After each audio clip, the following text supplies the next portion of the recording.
أعوذ بالله من الشيطان الرجيم. بسم الله الرحمن الرحيم. والنجم إذا هوى ما ضل صاحبكم وما غوى وما ينطق عن الهوى إن هو إلا وحي يوحى. علمه شديد القوى ذو مرة فاستوى وهو بالأفق الأعلى ثم دنا فتدلى فكان قاب قوسين أو أدنى فأوحى إلى عبده ما أوحى ما كذب الفؤاد ما رأى أفتمارونه على ما يرى ولقد رآه نزلة أخرى عند سدرة المنتهى عندها جنة المأوى إذ يغشى السدرة ما يغشى ما زاغ البصر وما طغى لقد رأى من آيات ربه الكبرى أفرأيتم اللات والعزى ومناة الثالثة الأخرى ألكم الذكر وله الأنثى تلك إذا قسمة ضيزى إن هي إلا أسماء سميتموها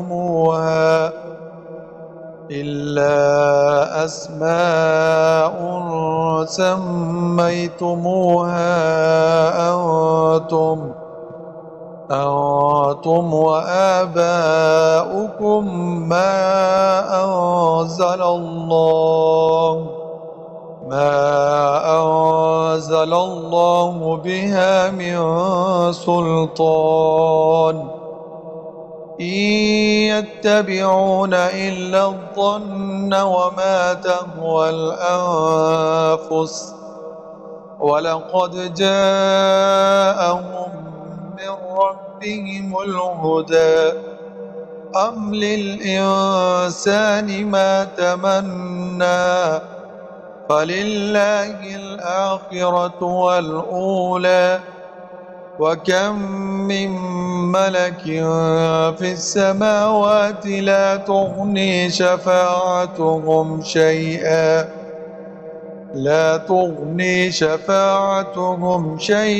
إلا من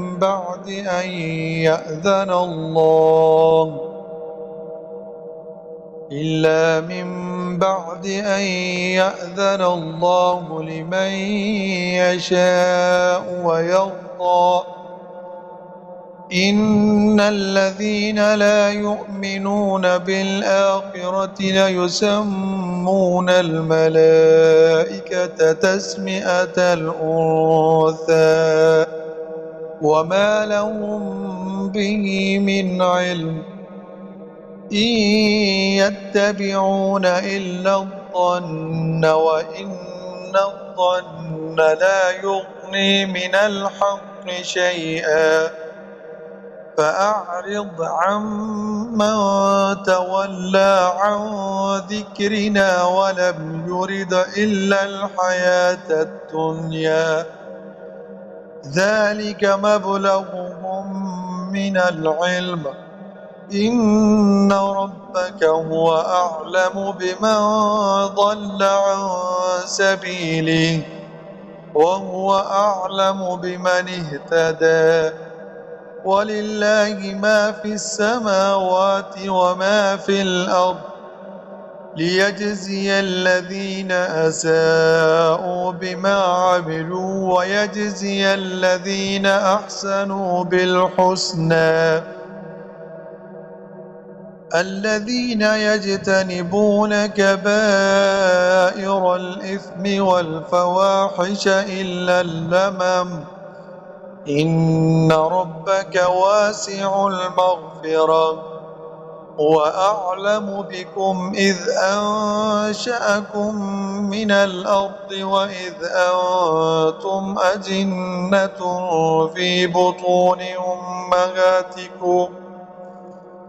فلا تزكوا أنفسكم هو أعلم بمن اتقى.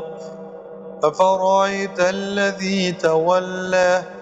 وأعطى قليلا وأكدى أعنده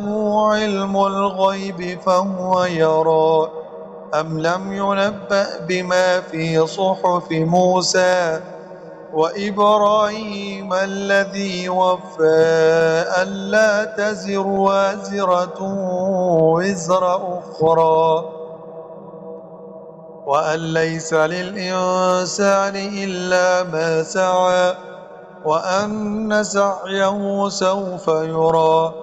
ثم يجزاه الجزاء الأوفى